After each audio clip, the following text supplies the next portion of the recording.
नमस्कार दोस्तों, स्वागत करता हूं आप सभी लोगों का आप लोगों के अपने YouTube चैनल उत्तर पाठशाला में।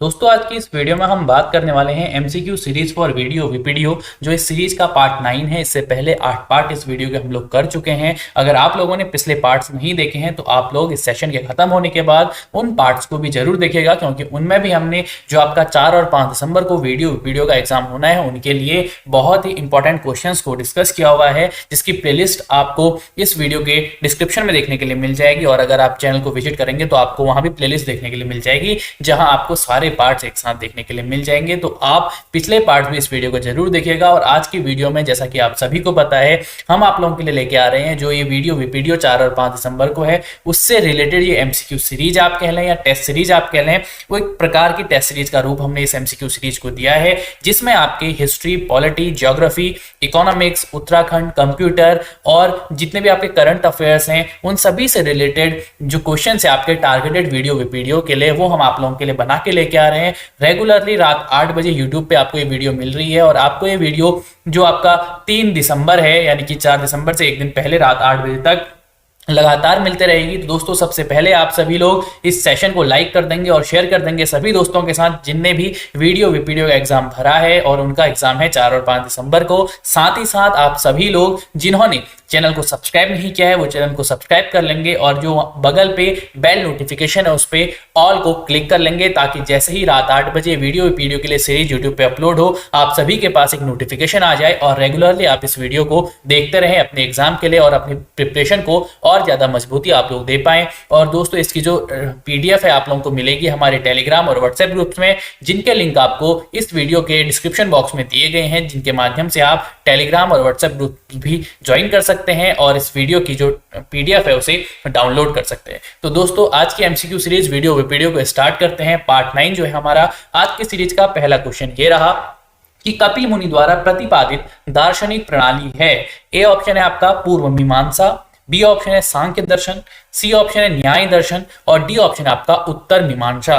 तो आपको बताना है कि कपिल मुनि द्वारा प्रतिपादित दार्शनिक प्रणाली इनमें से कौन सी है। और इस क्वेश्चन का जो राइट आंसर आपका हो जाएगा वो हो जाएगा आपका ऑप्शन नंबर बी, सांख्य दर्शन। तो सांख्य दर्शन जो है वो कपिल मुनि द्वारा प्रतिपादित दार्शनिक प्रणाली है। और जो कपिल मुनि है वो प्राचीन भारत के बहुत ही प्रभावशाली मुनि थे।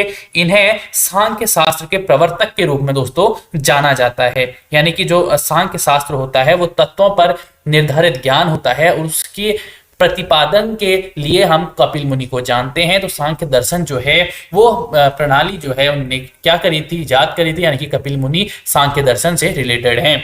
नेक्स्ट क्वेश्चन ये रहा कि लाल चेर के नाम से प्रसिद्ध वह चेर शासक कौन था जिसने कणगी यानी कि पत्नी के मंदिर का निर्माण कराया था। एसएससी में पूछा गया सवाल है। ए ऑप्शन है आपका एलारा, बी ऑप्शन है आपका कारिकाले, सी ऑप्शन है आपका शेन गुट्टवन और डी ऑप्शन आपका नेदुन जेरल आदन।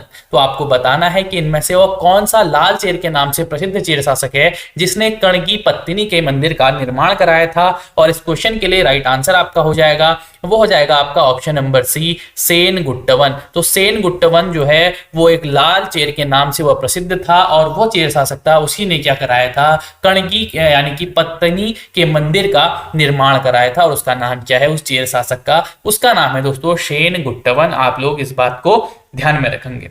आगे बात कर लेते हैं नेक्स्ट क्वेश्चन की। नेक्स्ट क्वेश्चन ये रहा कि उस शासक का नाम क्या है जिसने विजय स्तंभ यानी कि टावर ऑफ विक्ट्री का निर्माण कराया था। ए ऑप्शन है आपका राणा कुंभा, बी ऑप्शन है राणा सांगा, सी ऑप्शन है राणा रतन सिंह और डी ऑप्शन आपका राणा हमीर। तो आपको बताना है कि विजय स्तंभ का निर्माण में से किस शासक के द्वारा कराया गया था। यूपी पीसीएस में भी और एसएससी में भी पूछा जा चुका क्वेश्चन है। और इस क्वेश्चन के लिए जो राइट आंसर आपका होगा वो होगा आपका option number A, Rana Kumbha.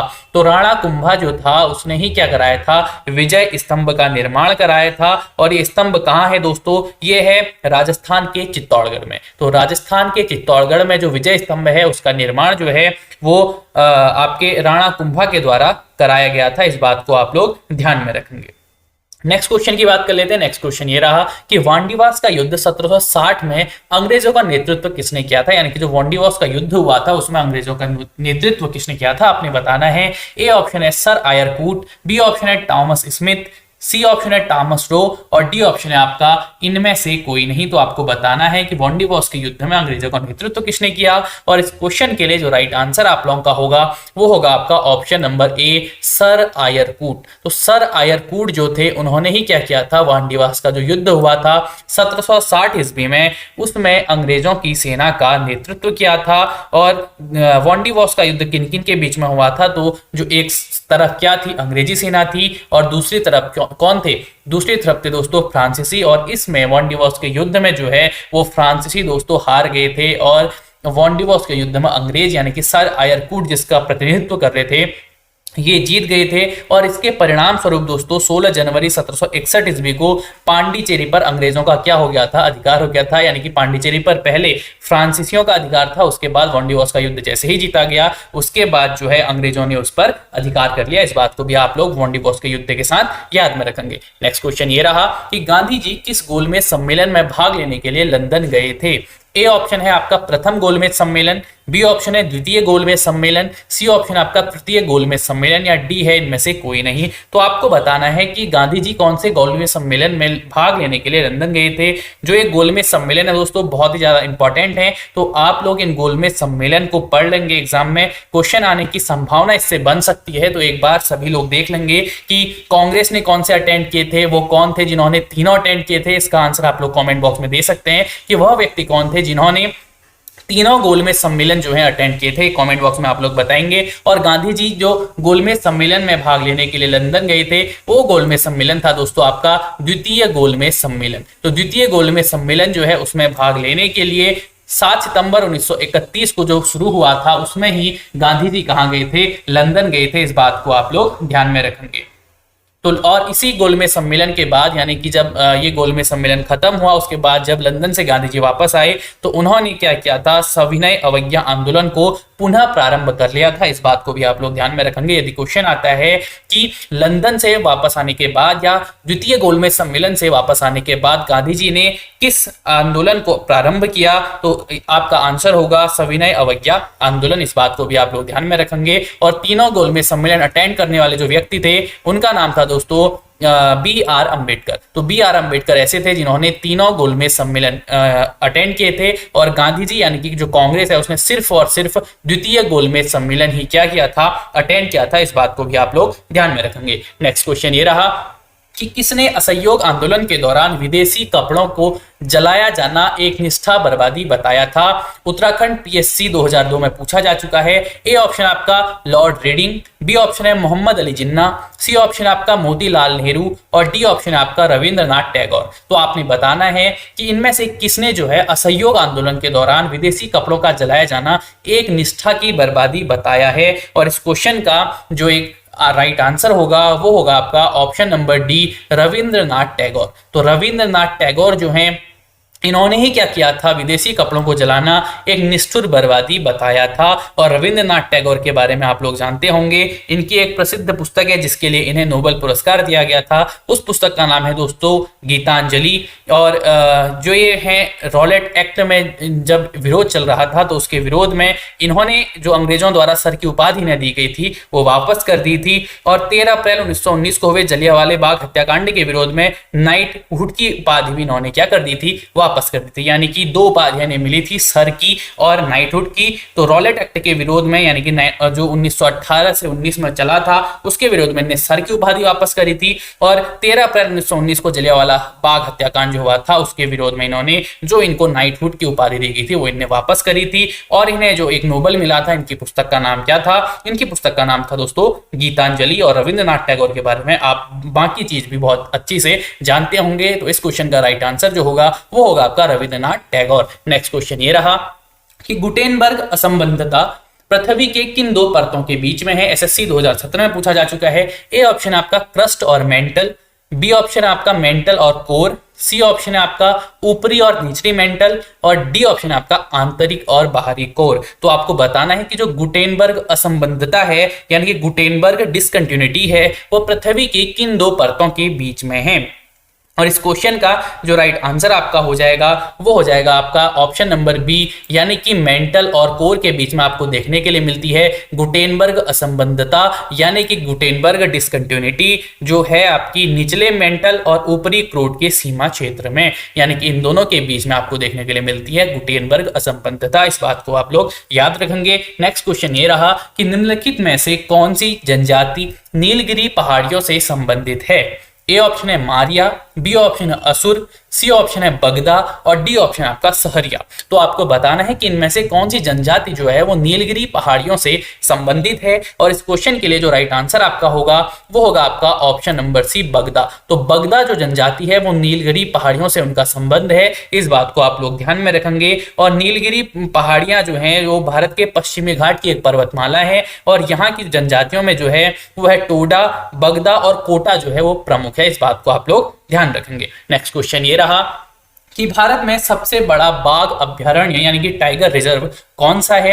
A option है पेंच, बी ऑप्शन है मानस, सी ऑप्शन है नागार्जुन और डी ऑप्शन है कार्बेट। तो आपको बताना है कि भारत में सबसे बड़ा टाइगर रिजर्व इनमें से कौन सा है, और इस क्वेश्चन के लिए जो राइट आंसर आपका हो जाएगा वो होगा आपका ऑप्शन नंबर सी नागार्जुन। तो नागार्जुन जो है, नागार्जुन राष्ट्रीय उद्यान जो है वो है आपके आंध्र प्रदेश में, और वही क्या है भारत में सबसे बड़ा बाघ अभ्यारण्य यानी कि टाइगर रिजर्व, जो विश्व वन्यजीवी कोष से भी इसको क्या मिल रही है दोस्तों, सहायता मिल रही है। इस बात को भी आप लोग ध्यान रखेंगे कि यदि आपके पास क्वेश्चन आता है कि किस टाइगर रिजर्व को विश्व वन्यजीव कोष से सहायता प्राप्त हो रही है, तो नागार्जुन बाघ अभ्यारण्य जो है उसे विश्व वन्यजीव कोष से सहायता प्रदान हो रही है, और नागार्जुन सागर राष्ट्रीय उद्यान जो है ये आपको आंध्र प्रदेश में देखने के लिए मिलता है, और ये सबसे बड़ा बाघ अभ्यारण्य है, ये भी आप लोग ध्यान में रखेंगे। नेक्स्ट क्वेश्चन ये रहा कि भारत में सबसे लंबी सिंचाई नहर इनमें से कौन सी है।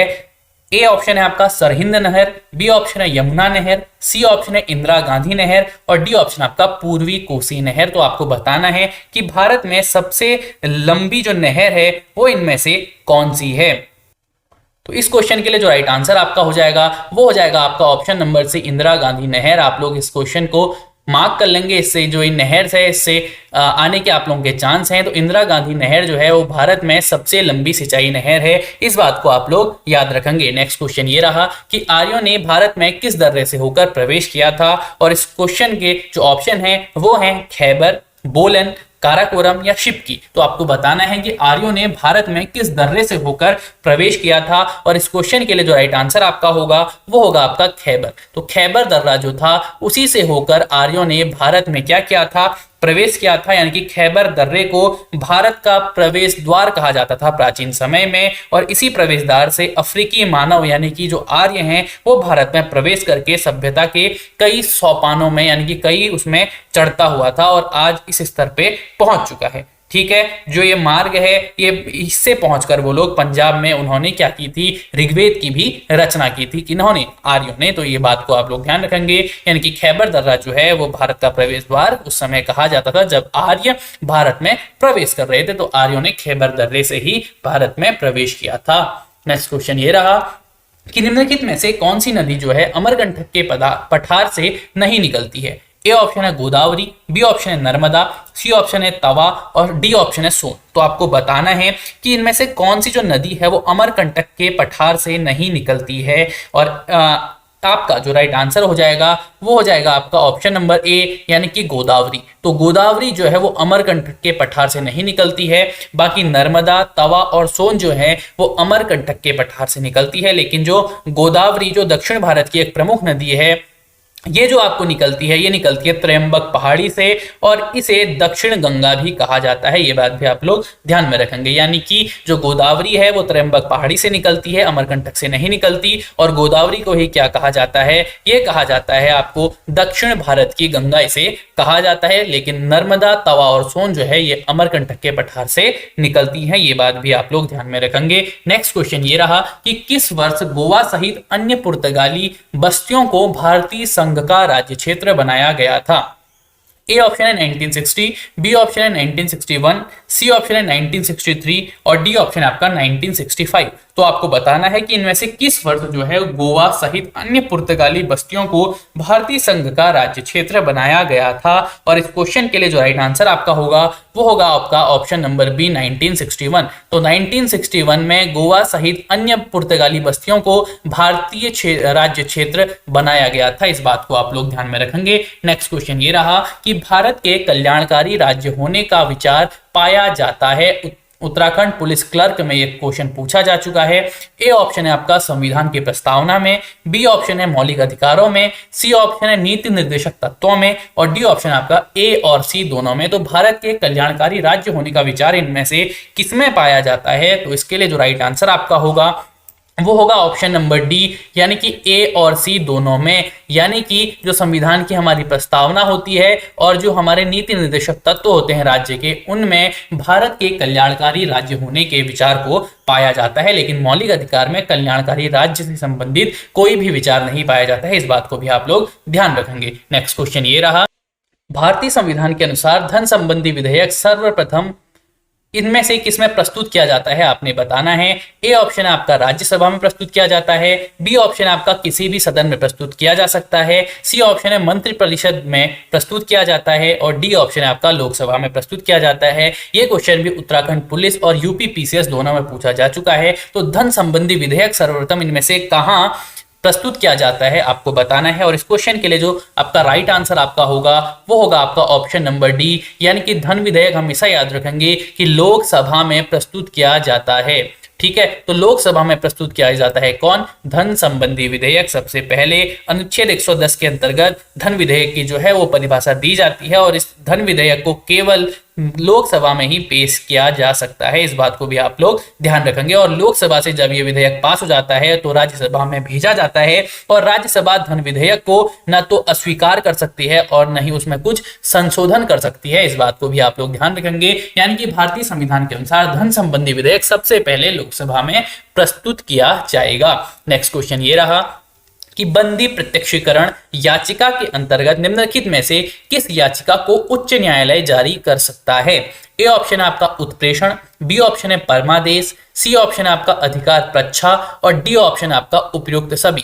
तो आपको बताना है कि बंदी प्रत्यक्षीकरण याचिका के अतिरिक्त जो है निम्नलिखित में से किस याचिका को उच्च न्यायालय के द्वारा जारी किया जा सकता है। और इस क्वेश्चन के लिए जो राइट आंसर आपका होगा वो होगा आपका ऑप्शन नंबर डी, यानी कि ये जो तीनों उच्च न्यायालय की याचिकाएं हैं ये सभी आपके आंसर होंगे, यानी कि उपयुक्त सभी आपका राइट आंसर होगा।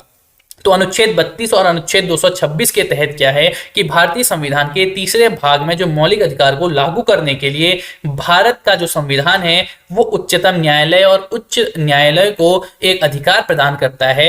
यह अधिकार है आपका रिट जारी करने का अधिकार, यानी कि याचिकाओं को जारी करने का अधिकार। और ये 5 तरह की रिट को जारी कर सकते हैं। पहली रिट होती है आपकी बंदी प्रत्यक्षीकरण, दूसरी रिट होती है परमादेश, तीसरी रिट होती है उत्प्रेषण, चौथी रिट जो आपकी होती है वो होती है आपकी निषेधाज्ञा और पांचवी रिट आपकी होती है अधिकार प्रच्छा। तो ये 5 प्रकार की रिट को जो है वो उच्च न्यायालय जारी कर सकता है। तो ये तीनों जो है उत्प्रेषण, परमादेश, अधिकार प्रच्छा ये उच्च न्यायालय द्वारा जारी की जाती हैं। तो उपयुक्त सभी आपका आंसर होगा। नेक्स्ट क्वेश्चन ये रहा कि भारतीय संविधान के किस अनुच्छेद में मुख्यमंत्री के कार्यों को परिभाषित किया गया है?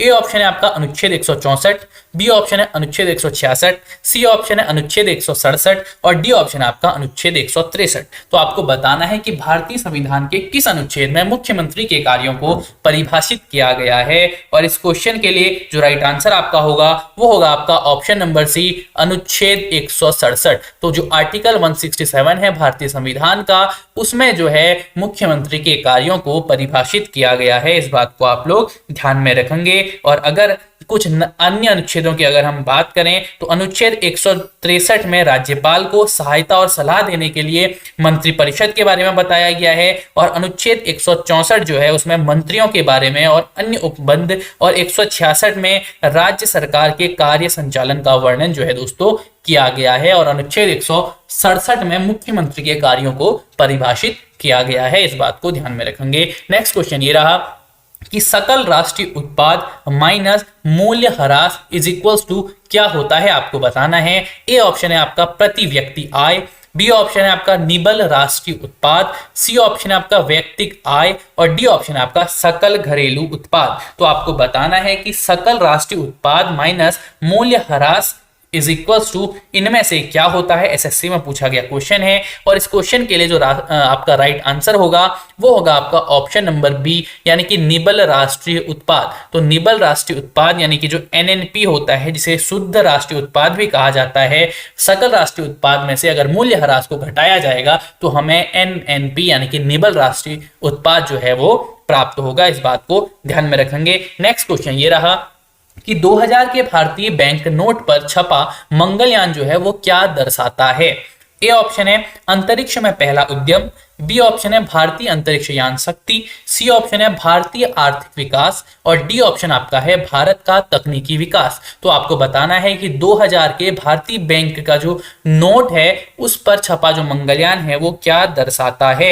और इस क्वेश्चन के लिए जो राइट आंसर आपका होगा वो होगा आपका ऑप्शन नंबर ए, अंतरिक्ष में जो भारत का पहला मिशन था, यानी कि अंतरिक्ष में पहला उद्यम जो है उसे जो है मंगलयान दर्शाता है। इस बात को याद रखेंगे कि 2000 के भारतीय बैंक नोट में अंतरिक्ष में पहला उद्यम जो है वो मंगलयान के द्वारा दर्शाया जाता है। नेक्स्ट क्वेश्चन आपका ये रहा कि उद्योगों के विकास तथा औद्योगिकीकरण की रणनीति जो है वो किस योजना का अंग थी। ए ऑप्शन है आपका द्वितीय, बी ऑप्शन है तृतीय, सी ऑप्शन है चतुर्थ और डी ऑप्शन है आपकी सातवीं। तो आपको बताना है कि उद्योगों के विकास तथा औद्योगिकीकरण की जो नीति है वो किस पंचवर्षीय योजना का अंग थी, आपको बताना है। और इस क्वेश्चन के लिए जो राइट आंसर आपका होगा वो होगा आपका ऑप्शन नंबर ए, द्वितीय पंचवर्षीय योजना। तो द्वितीय पंचवर्षीय योजना का अंग थी आपका उद्योगों के विकास तथा औद्योगिकीकरण की रणनीति जो है वो द्वितीय पंचवर्षीय योजना का अंग थी। और अगर आपसे पूछा जाए कि द्वितीय पंचवर्षीय योजना किस मॉडल पर आधारित थी तो आपका आंसर होगा कि द्वितीय पंचवर्षीय योजना जो है वो महालनोबिस मॉडल पर क्या थी, आधारित थी। इस बात को आप लोग ध्यान में रखेंगे। नेक्स्ट क्वेश्चन ये रहा कि भारतीय संसद द्वारा पारित जीएसटी संविधान संशोधन विधेयक को स्वीकृति देने वाला पहला भारतीय राज्य कौन सा है। ए ऑप्शन आपका अरुणाचल प्रदेश, बी ऑप्शन है पश्चिम बंगाल, सी ऑप्शन है असम और डी ऑप्शन आपका मेघालय। तो आपको बताना है कि भारतीय संसद द्वारा पारित जीएसटी संविधान संशोधन विधेयक को स्वीकृति देने वाला भारत का पहला राज्य कौन सा है। और इस क्वेश्चन का जो राइट आंसर आपका हो जाएगा वो हो जाएगा आपका ऑप्शन नंबर सी, असम। तो असम वो पहला राज्य है जिसने भारतीय संसद द्वारा पारित जीएसटी संविधान संशोधन विधेयक को स्वीकृति दी है। अब आप लोग कमेंट बॉक्स में कमेंट करके मुझे बताएंगे कि जीएसटी का जो संविधान संशोधन है वो किस नंबर का संविधान संशोधन है और सबसे पहले जीएसटी किस देश ने लागू की थी। ये बात आप लोग कमेंट बॉक्स में कमेंट करके बताएंगे जीएसटी किस नंबर का संशोधन विधेयक है और ये सबसे पहले किस देश ने अपनाई थी। इसका बात आप लोग कमेंट बॉक्स में कमेंट करेंगे। नेक्स्ट क्वेश्चन ये रहा कि मल्टीमीडिया वेब पेज, वेबसाइट और वेब आधारित एप्लीकेशन विकसित करने के लिए सबसे लोकप्रिय लैंग्वेज निम्न में से कौन सी है। ए ऑप्शन है कोबोल, बी ऑप्शन है जावा, सी ऑप्शन है बेसिक और डी ऑप्शन आपका असेंबलर। तो आपको बताना है कि इनमें से वह प्रसिद्ध लैंग्वेज कौन सी है जो मल्टीमीडिया वेब पेज, वेबसाइट और वेब आधारित एप्लीकेशन को विकसित करने के लिए यूज होती है। और इस क्वेश्चन के लिए जो राइट आंसर आपका होगा वो होगा आपका ऑप्शन नंबर बी, जावा। तो जावा जो है वो एक जो लैंग्वेज है वो मल्टीमीडिया वेब पेज, वेबसाइट और वेब आधारित एप्लीकेशन विकसित करने के लिए सबसे लोकप्रिय लैंग्वेज मानी जाती है। नेक्स्ट क्वेश्चन ये रहा कि नोवाक जोकोविच जो है वो किस देश से हैं, आपको बताना है। ए ऑप्शन है सर्बिया, बी ऑप्शन है स्पेन, सी ऑप्शन है स्विट्जरलैंड और डी ऑप्शन है आपका इंग्लैंड। तो आपको बताना है कि जो नोवाक जोकोविच हैं जो प्रसिद्ध टेनिस खिलाड़ी हैं ये किस देश से संबंध रखते हैं। और इस क्वेश्चन के लिए जो राइट आंसर आपका होगा ये होगा आपका ऑप्शन नंबर ए, सर्बिया। तो सर्बिया के हैं कौन, नोवाक जोकोविच। तो नोवाक जोकोविच जो हैं वो सर्बिया देश से संबंध रखते हैं और ये हैं जो हैं इन्होंने आज तक 17 ग्रैंड स्लैम अवार्ड जीत चुके हैं, नोवाक जोकोविच जो सर्बिया देश के हैं। तो दोस्तों अगर आपने अभी तक सेशन को लाइक नहीं किया है तो एक बार सभी लोग सेशन को लाइक कर देंगे और जिन्होंने भी चैनल को सब्सक्राइब नहीं किया है वो चैनल को सब्सक्राइब कर देंगे। और अगर आपको इस वीडियो की पीडीएफ चाहिए तो पीडीएफ आपको टेलीग्राम और व्हाट्सएप ग्रुप से मिलेगी जिनके लिंक डिस्क्रिप्शन बॉक्स में दिए गए हैं, जिनके माध्यम से आप हमारे टेलीग्राम और व्हाट्सएप ग्रुप को ज्वाइन करके इसकी पीडीएफ को डाउनलोड कर सकते हैं। नेक्स्ट क्वेश्चन ये रहा कि इंडिया द क्रिटिकल ईयर्स पुस्तक के लेखक कौन है। ए ऑप्शन आपका जी पार्थ सारथी, बी ऑप्शन है आपका sir Owen Dixon, C option है आपका सी दास गुप्ता और डी ऑप्शन आपका कुलदीप नायर। तो आपने बताना है इंडिया द क्रिटिकल ईयर्स जो है उसमें से इनमें से किसके द्वारा लिखी गई है।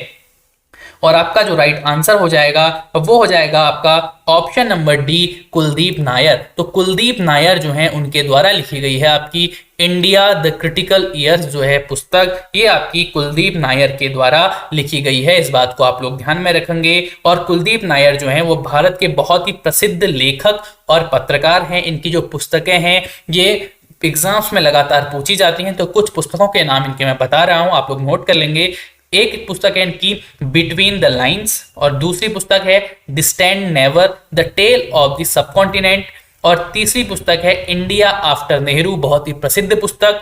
और चौथी पुस्तक है इनकी वॉल एट वाघा और पांचवी पुस्तक है इनकी इंडिया पाकिस्तान रिलेशनशिप और छठी जो पुस्तक है इनकी वो है इंडिया हाउस स्कूप। और ये जितनी भी पुस्तकें हैं ये सभी अंग्रेजी में हैं। और द डे लुक्स ओल्ड नामक की जो पुस्तक है इनकी वो कुलदीप नायर की क्या है, आत्मकथा है। नाम क्या है, द डे लुक्स ओल्ड। ये बात आप सभी लोग यानी कि इनकी जो बुक्स मैंने बताई आप लोग नोट कर लेंगे और याद कर लेंगे। इनकी जो पुस्तकें हैं ये बहुत ज्यादा एग्जाम्स में पूछी जाती हैं। नेक्स्ट क्वेश्चन ये रहा कि निम्न में से किसने रोहिला सरदार दाऊद खां के साथ मिलकर मुगल को चुनौती दी थी। ए ऑप्शन है आपका जगत चंद, बी ऑप्शन है देवी चंद, सी ऑप्शन है अजय चंद और डी ऑप्शन है आपका बाज बहादुर चंद। तो आपको बताना है कि इनमें से किसने जो है रोहिला सरदार दाऊद खां के साथ मिलकर मुगल को क्या दी थी, चुनौती दी थी। और इस क्वेश्चन के लिए जो आपका राइट आंसर हो जाएगा वो हो जाएगा आपका ऑप्शन नंबर बी देवी चंद। तो देवी चंद जो था उसने ही क्या किया था, रोहिला सरदार दाऊद खां के साथ मिलकर मुगलों को चुनौती दी थी। तो देवी चंद को आप लोग ध्यान में रखेंगे। नेक्स्ट क्वेश्चन ये रहा कि क्राचल्य देव के 1223 ईस्वी के अभिलेख में कितने मांडलिक राजाओं का उल्लेख देखने के लिए मिलता है। और इस क्वेश्चन के जो ऑप्शन है वो है 10, 12, 14 और 16। तो आपको बताना है कि जो क्राचल्य देव का 1223 ईस्वी का अभिलेख है उसमें कितने मांडलिक राजाओं का उल्लेख देखने के लिए हमें मिलता है। और इस क्वेश्चन का जो राइट आंसर आपका हो जाएगा वो हो जाएगा आपका ऑप्शन नंबर ए यानी कि 10। तो क्राचल्य देव के 1223 ईस्वी के अभिलेख में 10 मांडलिक राजाओं का उल्लेख देखने के लिए मिलता है। और ये जो अभिलेख है क्राचल्य देव का ये कहाँ मिला है, ये मिला है आपका बालेश्वर चंपावत में। इस बात को भी ध्यान में रखेंगे। नेक्स्ट क्वेश्चन ये रहा कि कफ्फू चौहान के साथ वीर गाथाओं में किसका वर्णन देखने के लिए मिलता है। ए ऑप्शन है जगतपाल, बी ऑप्शन है रानी कर्णावती, सी ऑप्शन है अजयपाल और डी ऑप्शन है आपका अनंतपाल। तो आपको बताना है कि कफ्फू चौहान के साथ वीर गाथाओं में किसका वर्णन देखने के लिए मिलता है। और इस क्वेश्चन के लिए जो राइट आंसर आपका हो जाएगा वो हो जाएगा आपका ऑप्शन नंबर सी अजयपाल। तो कफ्फू चौहान के साथ जो वीर गाथाएं हैं उनमें अजयपाल का वर्णन हमें देखने के लिए मिलता है। नेक्स्ट क्वेश्चन ये रहा कि किस कत्यूरी शासक को शत्रुहंता कहा गया है। ए ऑप्शन है आपका खरपर देव, बी ऑप्शन है निम्बर देव, सी ऑप्शन है ईस्ट गणदेव और डी ऑप्शन आपका वसंत देव। तो आपको बताना है कि इनमें से किस शासक को, कत्यूरी शासक को शत्रुहंता कहा गया है। और इस क्वेश्चन का जो राइट आंसर आपका हो जाएगा वो हो जाएगा आपका ऑप्शन नंबर बी निम्बर देव। तो निम्बर देव जो है इसे ही क्या कहा गया है, शत्रुहंता कहा गया है। इस बात को आप लोग ध्यान रखेंगे। नेक्स्ट क्वेश्चन ये रहा कि अकबर द्वारा किसके कार्यकाल में गंगा जी के स्रोत हेतु अन्वेषक दल भेजा गया था। ए ऑप्शन आपका जगतपाल, बी ऑप्शन है कल्याणपाल, सी ऑप्शन है सहजपाल और डी ऑप्शन है आपका अजयपाल। तो आपको बताना है कि जो अकबर था उसने किसके कार्यकाल में गंगा जी के स्रोत का पता करने के लिए एक अन्वेषक दल भेजा था। और इस क्वेश्चन का जो राइट आंसर आपका होगा वो होगा ऑप्शन नंबर सी सहजपाल। यानी कि सहजपाल के समय में ही अकबर ने कार्यकाल यानी कि सहजपाल के कार्यकाल के समय अकबर द्वारा गंगा जी के स्रोत के पता लगाने के लिए एक अन्वेषक दल को भेजा था। इस बात को आप लोग ध्यान रखेंगे। नेक्स्ट क्वेश्चन ये रहा कि तिब्बत की राजा काकुआ मोर को हराने वाला परमार वंश का पहला शासक कौन था। ए ऑप्शन आपका बलभद्र शाह, बी ऑप्शन है श्याम शाह, सी ऑप्शन है मान शाह और डी ऑप्शन का पृथ्वीपति शाह। तो आपको बताना है कि तिब्बत के राजा काकुआ मोर को हराने वाला परमार वंश का शासक जो है पहला वो कौन था। और इस क्वेश्चन के लिए जो आपका राइट आंसर हो जाएगा वो हो जाएगा ऑप्शन नंबर सी यानी कि मानशाह। जो मानशाह जो था उस वो ही जो है तिब्बत के राजा काकुआ मोर को हराने वाला परमार वंश का पहला शासक था। इस बात को आप लोग ध्यान में रखेंगे। नेक्स्ट क्वेश्चन ये रहा कि टिहरी राज्य अभिलेखागार के अनुसार किसकी मृत्यु बग्वाल दीपावली के दिन में हुई थी। ए ऑप्शन है आपका दिलीप शाह, बी ऑप्शन है उपेंद्र शाह, सी ऑप्शन है प्रदीप शाह और डी ऑप्शन है आपका फतेह शाह। तो आपको बताना है कि जो टिहरी राज्य अभिलेखागार है उसके अनुसार किसकी मृत्यु जो है बग्वाल दीपावली के दिन में हुई थी। और इस क्वेश्चन के लिए जो राइट आंसर आपका होगा वो होगा आपका option number B Upendra Shah. तो उपेंद्र शाह जो है वो टिहरी राज्य अभिलेखागार के अनुसार उसकी मृत्यु बग्वाल दीपावली के दिन में हुई थी। इस बात को आप लोग ध्यान में रखेंगे। नेक्स्ट क्वेश्चन ये रहा कि उत्तराखंड में जार प्रथा और सती प्रथा का अंत किसने किया था। ए ऑप्शन आपका G.W. ट्रेल ने, बी ऑप्शन है J.N. बेटन ने, सी ऑप्शन है लुसिंगटन ने और डी ऑप्शन आपका जॉर्ज W. गार्डनर ने। तो आपको बताना है कि जो जार प्रथा थी और सती प्रथा थी इनमें से किसने उसका अंत किया था। और इस क्वेश्चन के लिए जो राइट आंसर आपका होगा वो होगा आपका ऑप्शन नंबर ए यानी कि G.W. ट्रेल ने उत्तराखंड में जार प्रथा और सती प्रथा का क्या किया था, अंत किया था। नेक्स्ट क्वेश्चन ये रहा कि महिला जागृति पत्रिका के संपादक कौन हैं। ए ऑप्शन आपका चंदन करगेती, बी ऑप्शन आपका तुलसी देवी, सी ऑप्शन है विक्टर मोहन जोशी और डी ऑप्शन आपका विचारानंद सरस्वती। तो आपको बताना है कि जो महिला जागृति पत्रिका थी उसके संपादक जो हैं वो कौन थे। चंदन करगेती, तुलसी देवी, विक्टर मोहन जोशी, विचारानंद जोशी। और इस क्वेश्चन का जो राइट आंसर आपका होगा वो होगा आपका option number B Tulsi Devi यानी कि महिला जागृति पत्रिका के संपादक कौन है, तो वो है कौन, तुलसी देवी। इस बात को भी आप लोग ध्यान रखेंगे। नेक्स्ट क्वेश्चन ये रहा कि गंगा नदी में मिलने वाली पहली नदी कौन सी है।